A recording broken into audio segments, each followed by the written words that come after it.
ಆಚಾರ್ಯ ಮಧ್ವರ ಪುಟ್ಟಕೃತಿ ಶ್ರೀಸ್ತುತಿ. ಅದರಲ್ಲಿ ಅನೇಕ ಆಯಾಮಗಳ ಸಾಧನೆಗೆ ಸವಲತ್ತುಗಳ ಸೂಚನೆಗಳು ತುಂಬ ಇವೆ ಅನ್ನುವ ನೆಲೆಯಲ್ಲಿ ಅದನ್ನು ನಾನು ತುಂಬ ವಿಶದವಾಗಿ ಅದರ ಬಗ್ಗೆ ಕೆಲವು ಮಾತುಗಳನ್ನು ಹೇಳಿದೆ. ಅನೇಕ ಸಾಧನೆಯ ಅಂಶಗಳು ಅಲ್ಲಿ ಎಷ್ಟು ಮೊತ್ತವಾಗಿವೆ, ಒಂದೊಂದು ಶಬ್ದಗಳನ್ನು ಹೇಗೆ ರಮೆಯ ವೈಭವವನ್ನು ತೋರಿಸುವಲ್ಲಿ ಆಚಾರ್ಯರು ತಾತ್ವಿಕವಾಗಿ ಬಳಸಿಕೊಂಡಿದ್ದಾರೆ. ಹಾಗೆ ಹಿಂದಕ್ಕೆ ಬಂದಾಗ ಬ್ರಹ್ಮೇಶ ಶಕ್ರ ರವಿಧರ್ಮ ಶಶಾಂಕ ಪೂರ್ವ ಗಿರ್ವಾಣ ಸಂತತಿರಿಯಂ ಯದಮಾಂಗಲೇಶಂ ಅಂತ ಇವರೆಲ್ಲರೂ ಲೋಕವನ್ನು ಗೆದ್ದವರು, ಲೋಕಕ್ಕೆ ಗೆಲುವನ್ನು ತಂದಿತ್ತವರು ಅಂತ ಹೇಳುತ್ತಾ 6 ಜನರನ್ನೇ ಆಚಾರ್ಯರು ಸೂಚಿಸಿ ಮುಂತಾದವರು ಅಂತ ಹೇಳಿಬಿಟ್ರು. ಹಾಗಾಗಿ ಅವರ ತಾತ್ವಿಕವಾದ ಚಿಂತನೆಗಳು, ಮತೀಯ ಆಲೋಚನೆಗಳು ಎಲ್ಲ ಹೇಗಿವೆ, ವಿಷ್ಣು ಧ್ಯಾನಕ್ಕೋಸ್ಕರ ಅದು ಎಷ್ಟು ದೂರ ಇದೆ, ಎಷ್ಟು ನಮಗೆ ಉಪೋದ್ಬಲಕವಾಗಿವೆ ಅನ್ನುವುದನ್ನು ಹೇಳುತ್ತಾ ಈಗ ಗಾಳಿಯ ಬಗ್ಗೆ ಮಾತಾಡಿದಾಗ ಯಥಾ ದೀಪ ನಿವಾತಸ್ಥಃ ನೇಂಗತೆ ಅಂತ, ಹೇಗೆ ದೀಪವು ಗಾಳಿಯ ಒತ್ತಡ ಇಲ್ಲದಿದ್ದಾಗ ಅಳುಕುವುದಿಲ್ಲವೋ, ನಂದುವುದಿಲ್ಲವೋ, ಶಾಂತ ಆಗುವುದಿಲ್ಲವೋ, ಹಾಗೆ ಏಕಪ್ರಕಾರವಾಗಿ ತನ್ನಷ್ಟಕ್ಕೆ ನೇರ ಉರಿಯುತ್ತಾ ಇರ್ತದೆ ಅಂತ. ಗಾಳಿಯೇ ಇಲ್ಲದೆ ದೀಪ ಉರಿಲಿಕ್ಕೆ ಆಗುವುದೇ ಇಲ್ಲ. ಭೌತ ವಿಜ್ಞಾನದ ಗಾಳಿ ಬೇಕು, ಅದಕ್ಕೆ ಸಂಬಂಧಪಟ್ಟಂತಹ ಗಾಳಿ ಬೇಕು. ಗಾಳಿಯಲ್ಲಿರುವ ಒಂದು ಅಂಶ ಬೆಂಕಿಯನ್ನು ಉರಿಲಿಕ್ಕೆ ಸಹಾಯ ಮಾಡ್ತದೆ, ಆಮ್ಲಜನಕ, ಅದು ಬೇಕು. ಹಾಗೆ ಗಾಳಿಯೇ ಇಲ್ಲದಲ್ಲಿ ದೀಪವನ್ನು ಉರಿಸುವುದು ಎನ್ನುವುದು ನಿರ್ವಾತ ಅಲ್ಲ, ನಿವಾತ. ಅಲ್ಲಿ ಹೇಳುವಾಗ ಯಥಾ ದೀಪ ನಿವಾತಸ್ಥಃ ಅಂದ್ರೇನು, ವಾತಸ್ಥ ಅಲ್ಲ, ನಿರ್ವಾತಸ್ಥ ಅಲ್ಲ, ಮತ್ತು ನಿವಾತ. ಗಾಳಿ ಇಲ್ಲವೆಂದಿಲ್ಲ, ಆದರೆ ಗಾಳಿಯ ಒತ್ತಡವಿಲ್ಲ. ಚಂಡಮಾರುತ ಪ್ರಚಂಡ ಮಾರುತಗಳೆಲ್ಲ ಇಲ್ಲ, ಗಾಳಿ ಬೀಸ್ತಾ ಇಲ್ಲ, ಆದರೆ ಗಾಳಿ ಸರ್ವಗತ ಮತ್ತು ಸದಾಗತ ಎರಡು, ಎಲ್ಲೆಡೆ ಇರ್ತದೆ. ಗಾಳಿ ಸಂಚರಣಶೀಲವಾಗಿರ್ತದೆ, ಅದರಿಂದ ಗಾಳಿ ಅಲುಗಾಡುವುದೇ ಇಲ್ಲ ಅಂತ ಇಲ್ಲ. ಆದರೆ ಗಾಳಿ ಬೆಂಕಿಯನ್ನು ನೂಕುವಷ್ಟು ಜೋರಾಗಿ ಇಲ್ಲದೇ ಇದ್ದಾಗ ಅನ್ನುವ ನೆಲೆ. ಬಹಳ ವಿಚಿತ್ರವಾದಂತಹ ಶಬ್ದ ಪ್ರಯೋಗ ಅದು. ಗಾಳಿ ಇದೆ, ಗಾಳಿ ಇಲ್ಲ ಅನ್ನುವಂಥದ್ದು ಬೇಕು ನಮಗೆ. ಹಾಗೆ ಷಡ್ವರ್ಗ ನಿಗ್ರಹ ಅನ್ನುವಲ್ಲಿಯೂ ಷಡ್ವರ್ಗದ ಗ್ರಹಣ ಇಲ್ಲ, ಪರಿಗ್ರಹಣ ಇಲ್ಲ, ಷಡ್ವರ್ಗದ ಮೇಲೆ ಆಗ್ರಹ ಇಲ್ಲ, ಅದನ್ನು ನಾವು ವಿಗ್ರಹ ಮಾಡುವುದಿಲ್ಲ, ನಿಗ್ರಹಿಸುವುದಿಲ್ಲ. ಅದು ನೆಗ್ರತವಾದಂತಹ ಗ್ರಹಣ ಅಲ್ಲ, ನಿತರಾಂ ಗ್ರಹಣವೂ ಅಲ್ಲ. ಈ ರೀತಿಯಾಗಿ ವಿಶೇಷವಾದ ನಿವಾತ ಶಬ್ದ ಬಳಸಿದಂತೆ ನಿಗ್ರಹ ಶಬ್ದ ಬಳಸಿದ್ದು. ದೇವತೆಗಳು ಬೇಕು, ದೇವತೆಗಳು ಬೇಡ. ಮೆಟ್ಟಿಲು ಇರಬೇಕು ಸೌಧಕ್ಕೆ, ಹತ್ತಿದ ಬಳಿಕ ಮೆಟ್ಟಿಲು ಬೇಡ, ಹೇಗೋ ಹಾಗೆ. ಹತ್ತಿದ ನಂತರ ಇಳಿಯುವ ಕಥೆ ಇಲ್ಲ, ಹತ್ತಲೋಸ್ಕರ ಹತ್ತಿದ್ದು. ಹಾಗಿರುವಾಗ ಮತ್ತೆ ಮೆಟ್ಟಿಲು ಯಾಕೆ ಅವಶ್ಯಕತೆ ಉಂಟು? ಮತ್ತು ನಾವು ಮೆಟ್ಟಲನ್ನು ಸಂಪರ್ಕಿಸ್ತಾ ಮಾತಾಡಿಸ್ತಾ ಕೂತ್ಕೊಳ್ಳೋದು, ಅದನ್ನು ಮೆಟ್ಟಲಲ್ಲೇ ಇರಬೇಕು, ಮೇಲಕ್ಕೆ ಹೋಗ್ಲಿಕ್ಕೆ ಆಗೋದಿಲ್ಲ. ಮೆಟ್ಟಲನ್ನು ಮರೀಲಿಕ್ಕೆ ನಾವೇ ಇದ್ದ ಹಾಗೆ ಭೌತವಾದ ನಾವೆಗಳು ತೀರ ದಾಟಿದ್ದ ಬಳಿಕ ದೋಣಿ ಏಕೆ ಅಂತ. ದೋಣಿ ಇರುವುದು ದಾಟಲಿಕ್ಕೆ ಮಾತ್ರವೇ ಅದರ ಉಪಯೋಗ, ಮತ್ತೇನಿಲ್ಲ. ಎಲ್ಲವೂ ಹೀಗೆ ಸಾಧನೆಗಳಲ್ಲೆಲ್ಲ ಕಟ್ಟಿಗೆ ಬೇಕು ಬೆಂಕಿ ಉರಿಲಿಕ್ಕೆ. ಉರಿದ ಬಳಿಕ ಕಟ್ಟಿಗೆ ಎಲ್ಲಿದೆ? ಕಟ್ಟಿಗೆ ಆಗಬೇಕು. ಕಟ್ಟಿಗೆಯನ್ನು ಉರಿಸಿಕೊಂಡೇ ಬೆಂಕಿ ನಮಗೆ ಬೆಂಕಿ ಬೇಕು, ಬೆಳಕು ಬೇಕು, ಪ್ರಕಾಶ ಬೇಕು, ಉಷ್ಣ ಬೇಕು, ಕಟ್ಟಿಗೆ ಬೇಡ. ಅದರಿಂದ ತಮಸ್ಸನ್ನು ರಜಸ್ಸನ್ನು ಲಯಗೊಳಿಸಿಯೇ ಸತ್ವವನ್ನು ಪಡೆಯುವ ವಿಧಾನ, ಅದರ ಮೇಲೆ ಆಚೆಗೆ ಹೋಗುವರು. ಅದಕ್ಕೆ ಕೊನೆಗೆ ಕೃಷ್ಣ ನಿಸ್ತ್ರೈಗುಣ್ಯೋ ಭವ ಅರ್ಜುನ ಅಂತಾನೆ. ಉಪಯೋಗಿಸು, ಮತ್ತು ಅದನ್ನೇ ಹೊತ್ಕೊಂಡು ಬರಬೇಡ, ಅದನ್ನು ಬಿಟ್ಟು ಬಾ. ದೇಹ ಬೇಕು ಸಾಧನೆಗೆ, ಪ್ರಾಕೃತವಾದದ್ದು ಭೌತ ಪ್ರಪಂಚ ಉಣ್ಣಲು ಬೇಕು, ತೊಡಲು ಬೇಕು, ಮತ್ತು ಅದನ್ನು ಬಿಡಲೂ ಬೇಕು. ಅದರೊಟ್ಟಿಗಿರುವುದಲ್ಲ, ಸ್ವರೂಪಭೂತವಾಗಿ ಆನಂದವನ್ನು ಪಡೀಲಿಕ್ಕೆ ಬೇಕಾದಾಗ ಸಾಧನೆಗಾಗಿ ಅಷ್ಟೇ, ಅದರ ಬಳಿಕ ಮುಗಿಯಿತು. ಹೀಗೆ ದೇವತೆಗಳೆಲ್ಲರೂ ನಮಗೆ ಪಾಠ ಮಾಡ್ತಾರೆ. ಮತ್ತು ನೀವು ಬನ್ನಿ ದೇವರು ನೋಡುವಾಗ, ನಾವು ನಿಮಗೆ ದೇವರ ಬಗ್ಗೆ ಹೇಳಿಕೊಟ್ಟಿದ್ದೆ, ನೋಡುವುದು ನೀನೇ, ನಿನ್ನ ಸಾಕ್ಷಾತ್ಕಾರ ನಿನಗೆ, ನಿನ್ನ ಪರೋಕ್ಷ ನಿನಗೆ, ನಿನ್ನ ಆನಂದ ನಿನಗೆ. ನಾವು ಇಷ್ಟರವರೆಗಿದ್ದೇವೆ, ನಿನ್ನನ್ನು ಹತ್ತಲು ದೂಡಲು ಬಂದಿದ್ದೇವೆ, ಮತ್ತೆ ನಾವಿಲ್ಲ, ಮತ್ತು ನಾವು ಬೇಕಾಗಿಲ್ಲ. ನಮ್ಮ ಕತೆ ಬೇರೆ ಇದೆ, ನಾವು ಇನ್ನೊಬ್ಬರನ್ನು ಹತ್ತಿಸ್ಲಿಕ್ಕುಂಟು, ನಮ್ಮ ಬೇರೆ ಕೆಲಸ ಇದೆ. ನೀನೊಬ್ಬನೇ ಅಲ್ಲ ಹತ್ತಲಿಕ್ಕಿರುವವನು, ನಿನ್ನನ್ನೇ ನೋಡ್ತಾ ಕೂತ್ಕೊಳ್ಳಿಕ್ಕೆ, ನಿನ್ನನ್ನು ಇಟ್ಕೊಂಡು ಇರಲಿಕ್ಕೆ ಏನು ಬೇಕು? ನಾವು ಮೆಟ್ಟಿಲುಗಳಾಗಿದ್ದೇವೆ, ಮುಂದುವರಿಯುವುದು ನೀನೇ ಅಂತ ಬಹಳ ಚಂದವಾಗಿ ಬ್ರಹ್ಮೇಶ ಶಕ್ರ ರವಿಧರ್ಮ ಶಶಾಂಕರನ್ ಇಟ್ಟುಕೊಂಡ್ರು. ಅನೇಕ ಸಂಬಂಧಗಳನ್ನು ಕೊಟ್ಟೆ. ಇವತ್ತು ಆ ಮೂರಕ್ಕೂ ಇವರನ್ನು ಹೇಳಿ ಹೋಗ್ತೇನೆ, ಮತ್ತೆ ಮುಂದುವರಿಸ್ತೇನೆ ಮೂರನ್ನು. ಅರ್ಚಿತಃ ಸಂಸ್ಮೃತಃ ಧ್ಯಾತಃ. ಅದು ನಮಗೆ ಅರ್ಚದ ಪ್ರಾರ್ಚದಲ್ಲಿ ಬರಬೇಕು, ನೋಡ್ತಾ ಇತ್ತಲ್ಲ, ತೋರಿಸಿಕೊಟ್ಟೆ ಸ್ವಲ್ಪ. ಪ್ರಧಾನವಾದದ್ದು ಧ್ಯಾನ, ಧ್ಯಾನಕ್ಕೆ ಪೋಷಕವಾದದ್ದು ಬಾಹ್ಯ ಸಾಧನೆ ಅರ್ಚನೆ, ಅಂತರಂಗ ಸಾಧನೆ ಸ್ಮರಣೆ. ಅತ್ಯಂತ ಆಂತರಂಗಿಕವಾದದ್ದು ಧ್ಯಾನ ಇಟ್ಟುಕೊಳ್ಳಿ, ಮುಖ್ಯವಾದದ್ದು. ಇಲ್ಲಿ ಪ್ರಧಾನನಾದವ ಯಾರು? ಚತುರ್ಮುಖ. ಇನ್ನು ಮುಂದಕ್ಕೂ ಬೇಕು ನಮಗೆ. ಇನ್ನು ಮುಂದಿನ 4 ಶ್ಲೋಕ ಅರ್ಥ ಆಗಬೇಕಾದ್ರೆ ಈ ಮಧ್ಯದಲ್ಲಿನ ಧ್ಯಾಯಂತಿ ವಿಷ್ಣುಂ ಋಷಯ ಎನ್ನುವುದು ಗಟ್ಟಿ ಆದರೆ ಗೊತ್ತಾಗುತ್ತೆ, ಇಲ್ಲಾಂದರೆ ಕಷ್ಟ ಆಗುತ್ತೆ.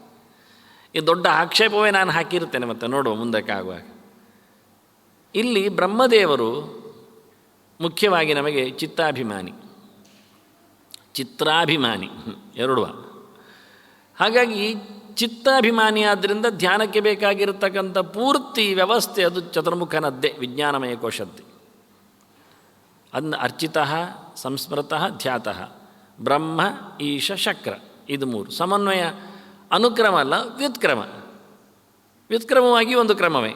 ಬ್ರಹ್ಮ ಮತ್ತು ಈಶ ಮತ್ತು ಶಕ್ರರು ಅರ್ಚನೆ ಸ್ಮರಣೆ ಧ್ಯಾನ ಎನ್ನುವಲ್ಲಿ, ಧ್ಯಾನ ಸ್ಮರಣೆ ಅರ್ಚನೆ, ಸ್ಮರಣೆ ಮಧ್ಯದಲ್ಲೇ ಅದೇನು ಹೆಚ್ಚು ಕಡಿಮೆ ಆಗುವುದಿಲ್ಲ.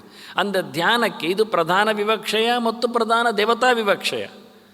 ಧ್ಯಾನ ಮುಖ್ಯ ಆದ್ದರಿಂದ ನಮಗೆ ಮೊದಲೇ ಧ್ಯಾನ ಹೇಳ್ಬೋದಲ್ಲ ಆಚಾರು, ಅರ್ಚಿತ ಸಂಸ್ಕೃತೋ ಧ್ಯಾತಃ. ಯಾಕೆ ಧ್ಯಾತ ಸಂಸ್ಕೃತ ಅರ್ಚಿತ ಹೇಳ್ಬೋದಿತ್ತಲ್ಲ ಅಂದರೆ ಅವರ ಆಚಾರ್ಯರು ಪ್ರೋಸೆಸ್ ಪ್ರಕಾರ ಹೇಳಿದ್ದು. ಮೊದಲು ದೇವರ ಅರ್ಚನೆ, ಬೆಳಿಗ್ಗೆ ಸಾರುವುದು, ದೇವರನ್ನು ಮೆಚ್ಚಿಸಿಕೊಳ್ಳುವುದು, ಮತ್ತು ದೇವರ ನೆನಪು ಮಾಡಿಕೊಳ್ಳುವುದು, ಗಾಢವಾದ ನೆನಪು, ಮತ್ತು ಅಂತರಂಗಕ್ಕೆ ಜಾರುವುದು. ಅವರು ಹಂತವನ್ನು ಇಟ್ಟುಕೊಂಡರು. ಹಂತಕ್ಕೆ ಪ್ರಧಾನನಾದವ ಮುಖ್ಯಾಪೇಕ್ಷೆಯ ಚತುರ್ಮುಖವನ್ನು ಧ್ಯಾನದ ರಸ ಬ್ರಹ್ಮ ಇಟ್ಟುಕೊಂಡ್ರು ಮೊದಲಿಗೆ. ಆನಂತರ ಈಶಾ ಮನೋಭಿಮಾನಿ ಇದ್ದಾನೆ. ಧ್ಯಾನಕ್ಕೆ ಬೇಕಾದ್ದು ಗಟ್ಟಿಯಾದದ್ದು ಮನಸ್ಸು. ಏನಿಲ್ಲದಿದ್ದರೂ ನಡೀತದೆ, ಮನಸ್ಸಿಲ್ಲದಿದ್ದರೆ ಆಗುವುದಿಲ್ಲ, ಮನಸ್ಸು ಬೇಕೇ. ಮತ್ತು ಕರ್ಮದಲ್ಲಿ ಶಕ್ರ ಬಂದ, ಅರ್ಚನೆ. ಅರ್ಚನೆ ಎನ್ನುವುದು ನೋಡಿ, ಇಲ್ಲಿ ಪೂಜೆಯ ಬಗ್ಗೆ ಬೇರೆ ಯಾವುದೇ ಮಾತು ಹೇಳಲಿಲ್ಲ, ಸ್ನಪನೆ ಹೇಳಲಿಲ್ಲ, ಅಭಿಷೇಕ ಹೇಳಬಹುದಿತ್ತು. ಪೂಜೆಯ ಅನೇಕ ಆಯಾಮಗಳಲ್ಲಿ ಅದೊಂದು ಮುಖ್ಯವಾದದ್ದು. ನೈವೇದ್ಯ ಹೇಳಬಹುದಿತ್ತು, ಸಮರ್ಪಣೆ ಎನ್ನುವುದು ಅರ್ಪಣೆ ಅಂತ. ಅದು ಯಾವುದು ಅಲ್ಲದೆ ಅರ್ಚನೆಗಿಟ್ಟರೆ ಅರ್ಚನೆಯಲ್ಲಿ ಎಲ್ಲವೂ ನಡೆಯುತ್ತೆ ಅಂತ. ಪಾದ್ಯಂ ಕಲ್ಪಯಾಮಿ ನಾರಾಯಣಾಯ ನಮಃ ಅಷ್ಟೇ.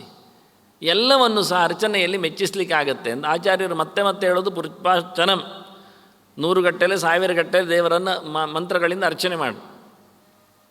ಪ್ರಾಯಶ್ಚಿತ್ತ ವಿಧಾನಗಳಲ್ಲಿ ಅರ್ಚನೆ ಇರುತ್ತೆ.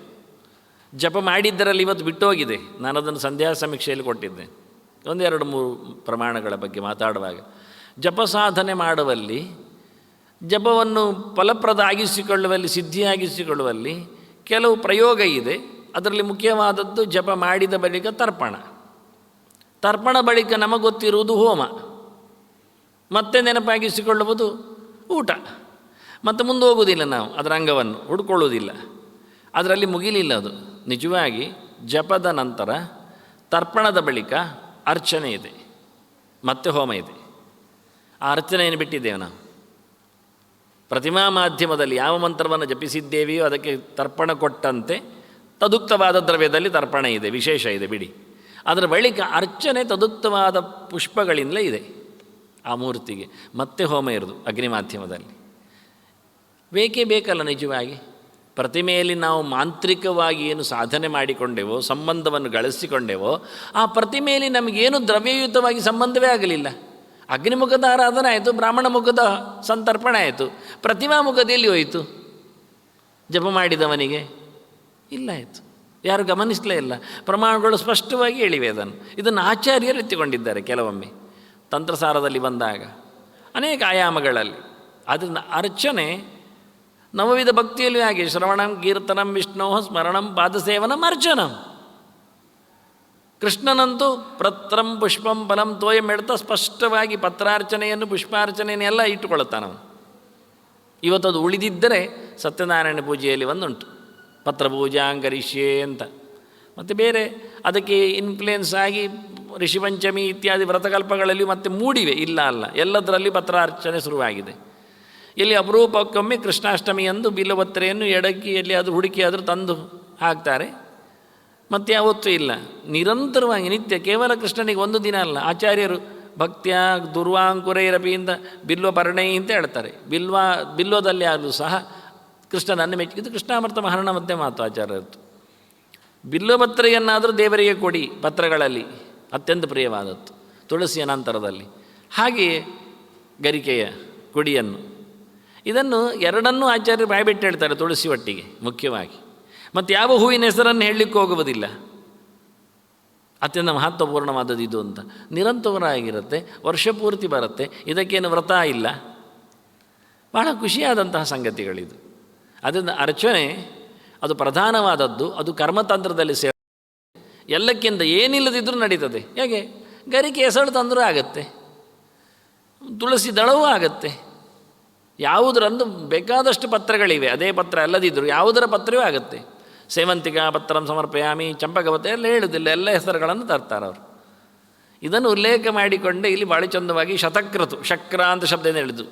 ಇಂದ್ರನನ್ನು, ಇಂದ್ರ ಶಬ್ದ ಹೇಳಲಿಲ್ಲ, ಬ್ರಹ್ಮೇಶ ಶಕ್ರ, 100ಕ್ಕೆ 100 ಕೆಲಸ ಮಾಡುವವನು ಅಂತ. ಕೆಲಸ ಮಾಡಿಯೇ ಸಾಧನೆಯಲ್ಲಿ ಸಫಲನಾಗುವುದವನು. ರುದ್ರನಾದರೂ ಮಾನಸ ವ್ಯಾಪಾರದಿಂದ ಅವನು ನೋಡಿ ಏನು ಇಟ್ಕೊಳ್ಳಿಲ್ಲ, ಸ್ವರ್ಗ ಇಲ್ಲ, ಉದ್ಯಾನ ಇಲ್ಲ, ನಂದನವನ ಇಲ್ಲ, ಕಾಮಧೇನು ಇಲ್ಲ. ಅಂದರೆ ಆ ಲೆಕ್ಕದಲ್ಲಿ ಅಲ್ಲಿ ಪಂಚಗವ್ಯ ಪಂಚಾಮೃತ ವಿಷಯಗಳಿಲ್ಲ ಅಂದರೆ ಕಾಮಧೇನು ಇಲ್ಲ, ಅಲ್ಲಿ ಸ್ವರ್ಗದಲ್ಲೇ ಎಲ್ಲ ಇರೋದು. ಕರ್ಮ ಪೂರ್ತಿ ಇರೋದು, ಎಲ್ಲ ಉಪಚಾರ ಪೂಜೆಗಳು ಪೂರ, ಅದು 15 ಪೂಜೆಗಳು ಎಲ್ಲ ಸ್ವರ್ಗದಲ್ಲಿ. ಬಂಗಾರದ ಮಂಟಪ, ನಡುವೆ ಭಗವಂತನ ಯೋಗಪೀಠ, ಕಾಮಧೇನುವಿನ ಅಭಿಷೇಕ, ಆನಂತ ಅಮೃತ, ಪಂಚ ಅಮೃತ ಮಾತ್ರ ಅಲ್ಲ, ಶುದ್ಧಾಮೃತವೂ ಉಂಟಲ್ಲಿ, ಅಮೃತವೇ ಉಂಟು ಕೊಡಪಾನ, ಅಮೃತಾಭಿಷೇಕವೂ ಉಂಟಲ್ಲಿ, ಅಮೃತಾಭಿಷೇಕವೂ ಅಸ್ತು ಅಂತ ಹೇಳಲಿಕ್ಕೆ ಬರುತ್ತೆ ನಿಜವಾಗಿ. ಮತ್ತು ಬೇಕಾದಷ್ಟು ಸೇವೆಗಳು, ನೃತ್ಯ, ವಾದ್ಯ, ಅಪ್ಸರೆಯರು, ಗಂಧರ್ವರು, ನೋಡಿ ಹಾಡುವವರು, ಕುಣಿಯುವವರು ಎಲ್ಲ ಅಲ್ಲೇ. ಕೈಲಾಸದಲ್ಲಿ ಯಾರಿದ್ದಾರೆ? ಯಾರಿಲ್ಲ. ಅಲ್ಲಿ ಕುಣಿಯುವವರು ಇದ್ದರೂ ಯಾರು ನೋಡುವವರಿಲ್ಲ. ಅದ್ಭುತ ಪ್ರೇತಗಳ ನೃತ್ಯ, ತಾಂಡವ, ಬೆಟ್ಟ ತಾಂಡವದು, ಗುಡ್ಡೆ ತಾಂಡವ. ಹಾಗಾಗಿ ಹುಡಿ ಆದೀತು, ನಡುಗಿ ಹೋದೀತು, ಹತ್ತಿರ ನಿಲ್ಲಕ್ಕೆ ಸಾಧ್ಯ ಇಲ್ಲ, ನೋಡುವವರು ಬಿಡಿ. ಈ ನಮೂನೆ ಆಗತಕ್ಕಂತಹ ಆಟ ಅವ್ಯಕ್ತವಾದದ್ದು. ಮುಂದೆ ಹೇಳ್ತೇನಲ್ಲ, ನೃತ್ಯದ ಶಿವ ಅಂತ ಆಚಾರ್ಯರು ಎಲ್ಲಿಲ್ಲದ ಒಂದು ಅದ್ಭುತವಾದಂತಹ ಶಬ್ದವನ್ನು ಪ್ರಯೋಗ ಮಾಡ್ತಾರೆ. ಬಹಳ ಖುಷಿ ಇರುತ್ತೆ, ಆಗ ಎಲ್ಲ ಒಡ್ಡೊಳಗೆ ಬಂದಾಗಿರುತ್ತೆ. ಬಹಳ ಖುಷಿಯಲ್ಲಿ ಆ ಶಬ್ದವನ್ನು ಪ್ರಯೋಗ ಮಾಡ್ತಾರೆ ಹೇಳುವಾಗಲೇ. ಶಕ್ರಗ್ರಧೀಧಿತಿ ಹಿಮಾಕರ ಸೂರ್ಯಸೂನು ಪೂರ್ವಂ ನಿಹತ್ಯ ನಿಖಿಲಂ ಯದಪಾಂಗಲೇಶಂ ಆಶ್ರಿತ್ಯ ನೃತ್ಯತಿ ಶಿವ ಪ್ರಕಟೋರು ಶಕ್ತಿ. ಹೇಳುವಾಗಲೇ ತಾಂಡವದ ಶಬ್ದಗಳ ಪ್ರಯೋಗವೇ ಅದ್ಭುತ. ಎಲ್ಲಿ ಯಾಕೆ ದಿನನಿತ್ಯ ಎಲ್ಲರಲ್ಲಿಯೂ 3 ಹೊತ್ತು ಶ್ರೀಸ್ತುತಿ ನಾಲಿಗೆಯಲ್ಲಿ ಯಾಕೆ ಬರುವುದಿಲ್ಲ ಅಂತ ನನ್ನ ಯೋಚನೆ ಅಷ್ಟೆ. ಆಚಾರ್ಯರಿಗೆ ಕಂಪೈಲಿಸಿಕೊಳ್ಳಿ, ಎಲ್ಲ ಕಳೆದೇ ಓದುವಲ್ವೇ, ಮುಂದೆ ಅಡಿ ಇಡಲಿಲ್ಲಲ್ಲ ನಮ್ಮಲ್ಲಿ ಅಂಗಳದಲ್ಲೇ ಯೋಚನೆ ಮಾಡೋದು. ನಾನು ಪ್ರತಿನಿತ್ಯ ಹೇಳಬೇಕಾದ್ದು, ಪ್ರತಿ ಹೊತ್ತಿಗೆ ಹೇಳಬೇಕಾದ್ದು. ಇತ್ತೀಚೆಗೆ ಒಬ್ಬ ಕೇಳಿದ್ದ ಮೈತೋಷ, ಮಂಗಳಾರತಿ ಆಗುವಾಗ ಏನು ಹೇಳಿ ಆಚಾರ್ಯ ಅಂತ. ಶ್ರೇಯ ಜಾತ ಶ್ರೇಯಾರಿ ಒಂದೇ ಇರೋದು, ಅದು ಒಂದು ಸುತ್ತಿಗೆ ಮುಗಿದೋಗುತ್ತೆ ಕೆಲವೊಮ್ಮೆ ಮಂತ್ರಗಳು. ನಮ್ಮದು ದೊಡ್ಡ ದೊಡ್ಡ ಆರತಿಗಳು 3 ಸುತ್ತು ತೆಗೆದು ಮತ್ತೆ 6-7 ಸುತ್ತು ತೆಗೆಯುವಾಗ ಏನು ಹೇಳೋದು, ಅದನ್ನೇ ಮತ್ತೆ ಮತ್ತೆ ಹೇಳಿಕತಿ.